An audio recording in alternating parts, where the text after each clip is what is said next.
The dangerous nature of vertical patrols also came front and center in this trial after 2 officers were shot in the Bronx last week while conducting similar patrols in the Melrose houses.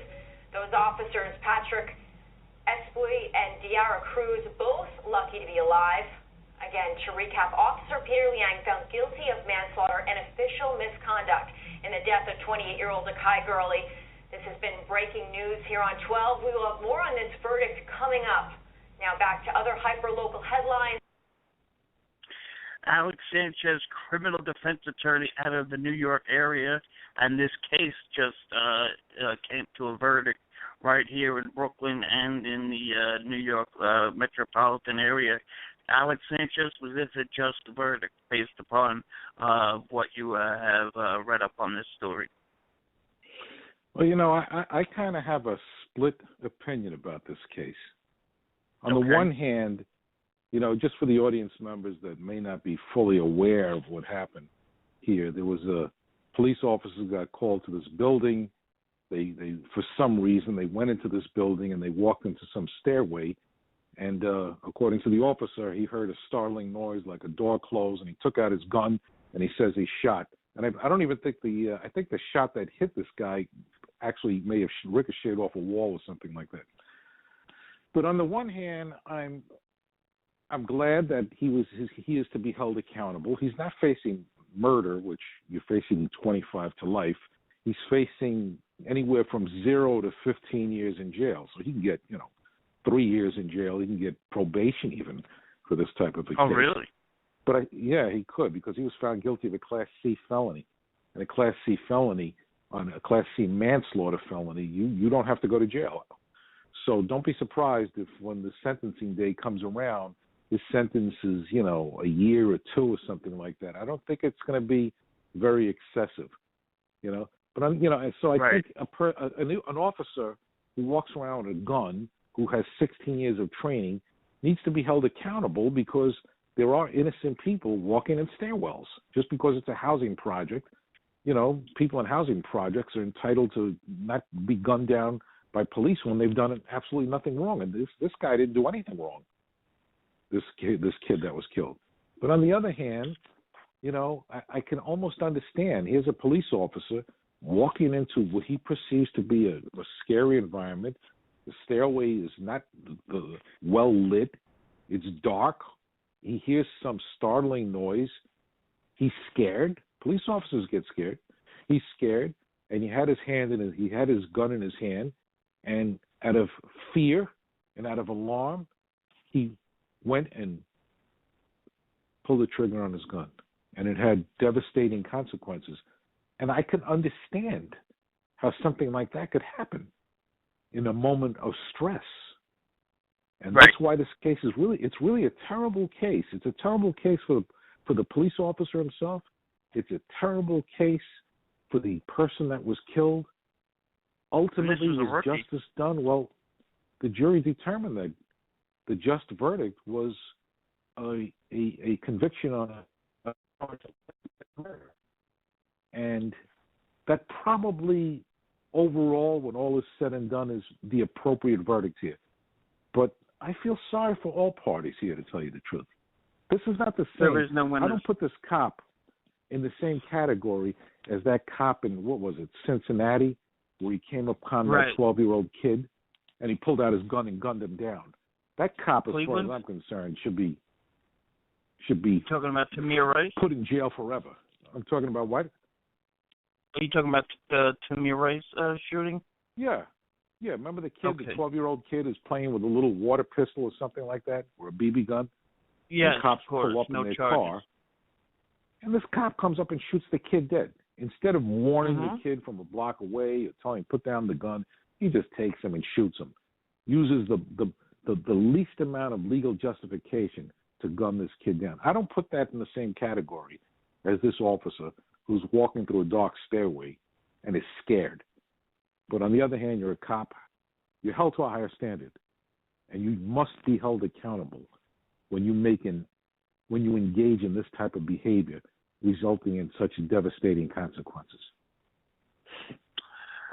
Absolutely, no question, and we will see what happens on sentencing.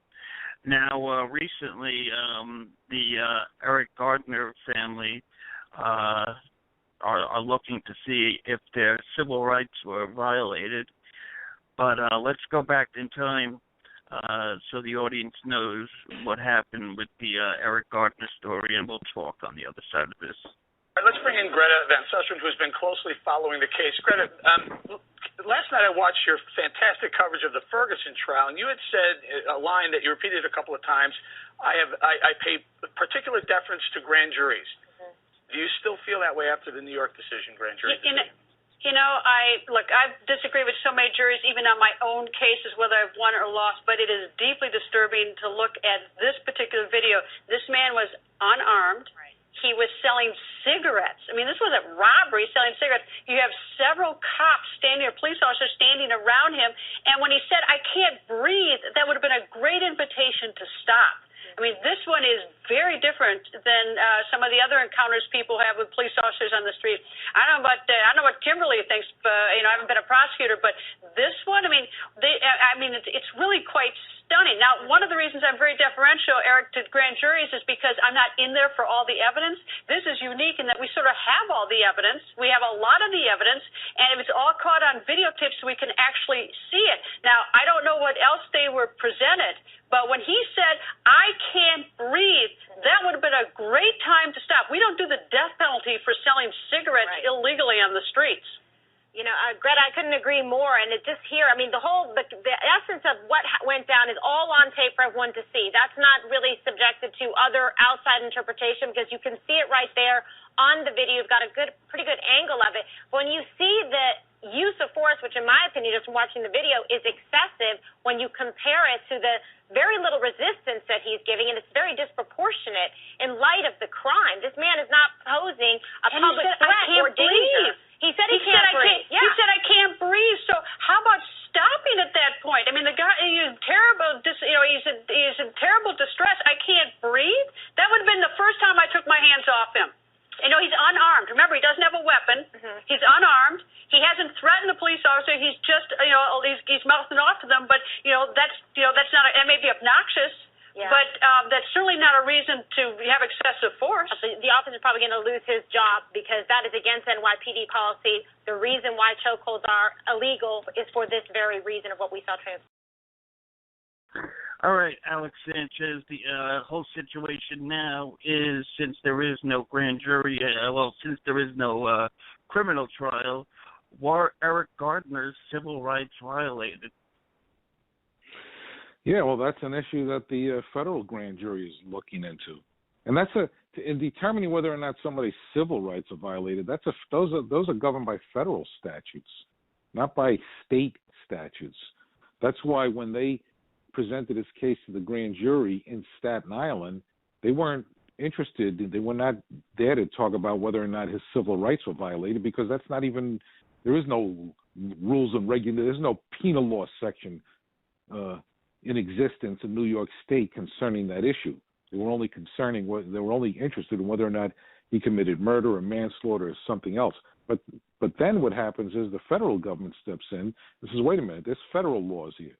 And the federal law says if you are a person in authority, like a police officer, if you violated this person's civil rights, you can be held accountable. And the civil rights that he allegedly violated had to do with whether or not he was unfairly searched and seized by the police. And I think a very strong argument can be made that the degree of seizure of Mr. Garner was grossly excessive. And the fact that he was not armed, he was not attacking anybody. Yeah, he was mouthing off. Cigarette. But, they could have let him go. There were 10 police officers there. What was he going to do, run away? I mean, it was almost ridiculous. I have a feeling he's going to be indicted for a civil rights violation. The penalty's a lot less. But, you're facing up to 10 years or so in jail or more.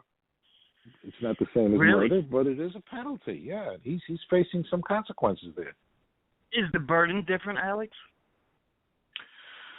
No, the burden is always, if you want to convict somebody of a crime in any state, in any local court, in any federal court, you have to prove somebody guilty beyond a reasonable doubt. That's the burden. The burden is less to indict somebody. If you want to indict somebody, you don't have to prove that they're guilty beyond a reasonable doubt, right? You have to just show that there's probable cause to believe they committed a crime. That's how you get an indictment. But if you want to get a conviction, you have to show that the person is guilty beyond a reasonable doubt. And these are very experienced federal prosecutors. Let me tell you, the federal prosecutor's office is in Brooklyn, and they get a population from all over the place to fill the grand jury seats there. Whereas in Staten Island, the grand jury is filled with people from Staten Island. And the people that are occupying the grand juries in Staten Island, many believe they're a conservative group of people that are sitting in the grand juries there that support the police and support this police officer. And that's why they refuse to indict him. I'm very suspicious about what happened in that grand jury. After that grand jury case was done, the local district attorney, I think he ran for Congress, got elected. Yeah, it was very odd. Yeah, I mean, there's something I'm very uncomfortable with how that whole proceedings unfolded in Staten Island over there, and I'm very satisfied that the federal government is stepping in. Yeah, I mean, this was right in your face. I mean, the camera, the phone took a very clear shot of what that officer did to this man while he was screaming, "I can't breathe, I can't breathe." This was just looked so egregious to me that if a jury was seated in Brooklyn or in New York or the Bronx, I think they would have to find him guilty if this was a criminal case. So say you. Yeah, you begin to wonder whether or not, and I hate to use race, but I'm wondering whether or not the people that were judging this officer were leaning in his favor because he was white and because Garner was black. Now, I don't know for sure, and maybe that's wild and unfair speculation, but this case is disturbing enough where one can begin to engage in wild speculation, and we shouldn't have to engage in wild speculation. We should be satisfied and clear that cases were handled properly and decisions were handed down properly. The problem is the grand jury system is held in secret. So you will never know exactly what happened in that grand jury in its entirety. It's not on film. Right. And you're not allowed to go in there and watch. It's not like a public trial. So there's no newspaper reporters in there. So you have to just assume and guess that everything that went on in there was valid and proper. And that's not always the case. I know that's not always the case. Right. I know that's not always the case because I have been in grand juries.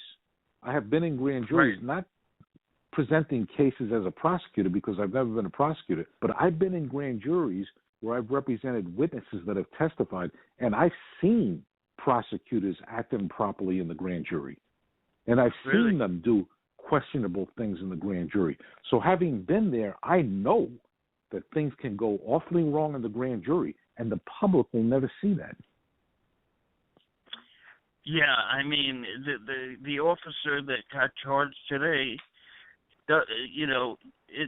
compared to this case, this officer looks much more guiltier than the other officer. I know that I don't know all the facts of that case, obviously, but you have this clear shot of him, Eric Garner, being choked out illegally. I might add, you're not allowed to do that chokehold according to the New York state law to take down somebody. But with that kind of evidence, I am just so surprised this never went to trial. And so are a lot of people. Well, that's a very good point you got there, Jordan. But in order for a case to go to trial, there first must be an indictment. You can't go to trial without an indictment in a felony case in New York. So if somebody's charged with a felony, it must first be heard by a grand jury. And the grand jury is composed of citizens, right?